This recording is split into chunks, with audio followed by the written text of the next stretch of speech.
Hi, welcome to Pinchas, the Haftarah. We're in 1 Kings 18, verse 43, no, 46, all the way through 19, verse 21.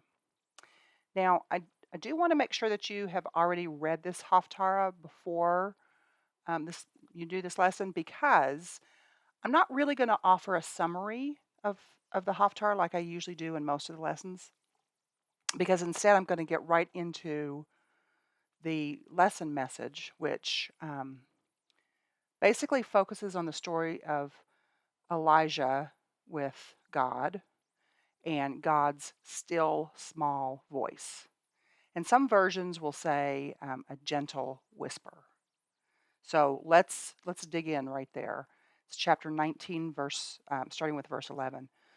The Lord said, "Go out and stand on the mountain in the presence of the Lord, for the Lord is about to pass by." Then a great and powerful wind tore the mountains apart and shattered the rocks before the Lord, but the Lord was not in the wind. After the wind there was an earthquake, but the Lord was not in the earthquake. After the earthquake came a fire, but the Lord was not in the fire. After the fire came in this version, gentle whisper. When Elijah heard it, he pulled up his cloak over his face and went out and stood at the mouth of the cave. Okay? So Elijah he goes into the wilderness to escape when he's at a particularly low point in his life. I first presented this message as part of a larger talk that I gave for a conference, the one While She Waits, and I believe that God has a message through the story of Elijah, and that we would I think, be blessed to hear. And this is about a specialized kind of listening that we can practice with God that will actually deepen our relationship with Him. Okay. Now, if you've ever been in the desert wilderness, then you know that it's quiet, and that kind of quiet, can be deafening. But I don't suppose you have to go into like a literal desert um, to have that deafeningly quiet experience, because it happens when you don't have any self-imposed distractions around you.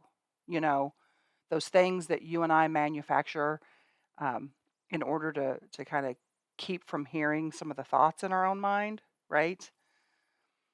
But these distractions that we manufacture, they also will keep you from hearing God when He speaks in a certain way, when He's not in the wind and the fire. Okay?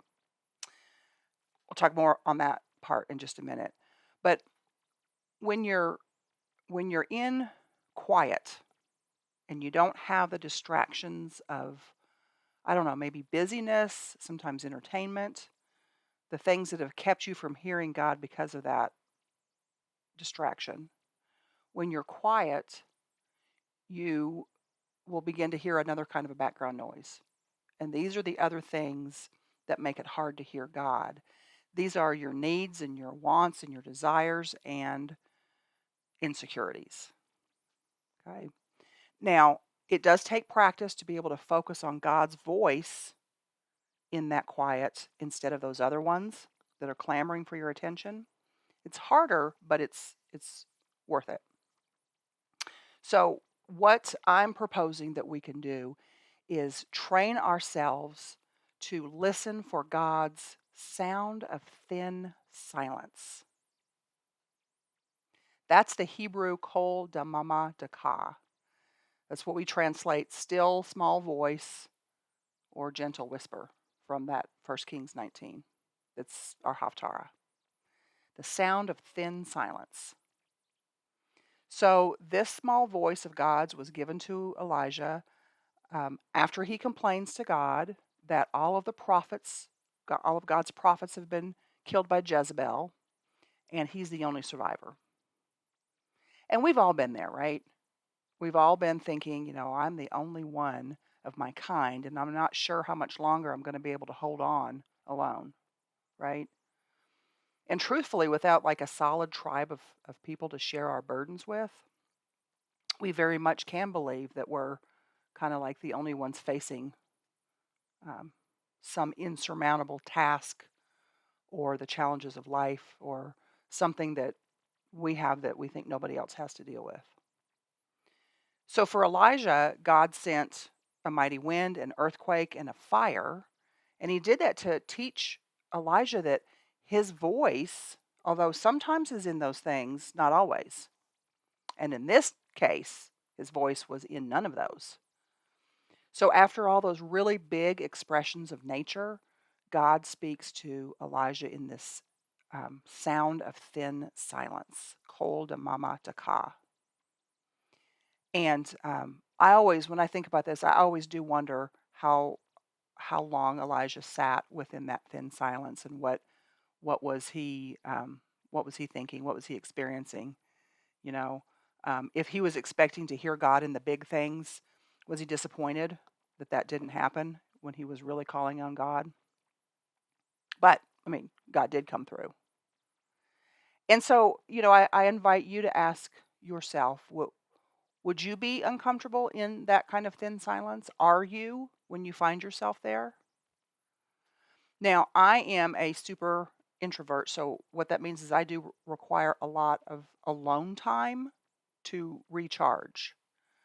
But I find that I also orchestrate activities to kind of record over thin silence.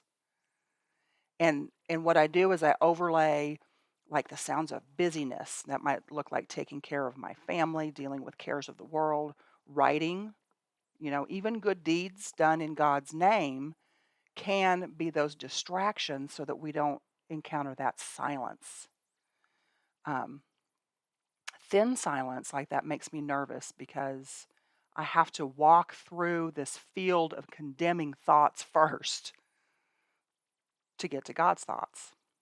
At least that's the way it seems. So my encouragement to you and what I'm trying to do is take them with me, take them with you in that walk, and let him quiet those condemning thoughts that you and I, plagues humanity, thoughts of unworthiness, maybe thoughts of missing out on what other people are doing, thoughts of fears for yourself, your future, your children's future, loved ones. So Elijah, in his time of feeling very, very alone, he gets a voice that he can only hear if he's listening in a different way, right? So he needed to venture into thin silence, risking that his aloneness, because that's what he was worried about, risking that his aloneness might be deafening and might never end.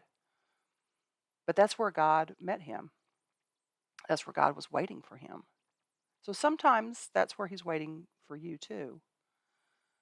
Kol de mama de ka. That's the awareness of God's presence in that thin silence. Perhaps it's the thin silence that of the spirit that Paul, that inner voice, that Paul talks about when we don't know how to pray. So the trick is remembering that you have to get silent. You have to allow silence to hear God sometimes. And maybe it's more than sometimes, right? And that that valley of silence, like I said before, it's like it's strewn with these landmines of distracting and often terrifying thoughts that just like, where did that come in?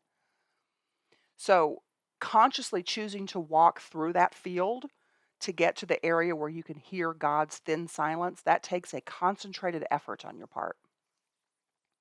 And I think that we often wrongly think that maintaining a connection with God should be easy if we're doing it right. Does anyone ever, like, where did we hear that from? Why do we think that's the case? Because as in all relationships, it does take effort to maintain the relationship. And I believe it's designed that way. Okay, so how do you get there? How do you get into that thin silence? What actions do you need to do to draw close to God when He's in that thin silence? Well, you're going to have to lay down the distractions and get quiet enough to even start the process, and get quiet and get still to hear God in Kol Damam Daka. But laying down your distractions, and then when those thoughts, intrusive thoughts enter in, laying them down, that's not a passive action. That's like fierce. And sometimes I imagine myself as a warrior, just casting them down, casting those thoughts down, fighting my way to Kol Damam Daka, where God is. And the single most powerful weapon that I have found against these distractions is gratitude. And I know I've talked about gratitude before, but not in this context. So gratitude to God for the things that He's done for me and for my loved ones, and for others that I know of. Because gratitude is, I think it's one of the most powerful forces that we have to drown out or cast down the angst of the day. And gratitude in my life, it has allowed me courage to enter into this thin silence. Okay. So if you would like to try the practice of gratitude as a way to enter Kol Damam Daka, here's what I suggest. Just start recounting His deeds. You can start with your own life, the lives of your loved ones, those in your circle. You can recount His deeds from the pages of Scripture. You can say them silently, or you can say them out loud. I actually write them down in a gratitude journal. I've got several of them now. I've started this. I think I'm on past year 2, so that's really cool. What I found and what you'll find is before you know it, you're so filled with wonder and awe and gratitude at what God has given you, and that He's there and He's real, and He's wants to be with you because He has shown Himself worthy, that you stop thinking about these other thoughts. You stop thinking about your worries. And, science actually has proven that our brains can't multitask. It's interesting. We can only concentrate on one thing at a time, even though that switching back and forth can be super, super fast and seem like, but they've done studies, and one thing at a time. So speak gratitude and then be silent. And if some unwanted thoughts come up, speak gratitude and then be silent. And be in that thin silence, knowing that that's where God is whispering, right? And knowing that you're not alone. And you will hear Him. You will hear Him. I know this for you. And I also know that He has a lot that He wants to say to you. Okay. See ya in the next Haftarah.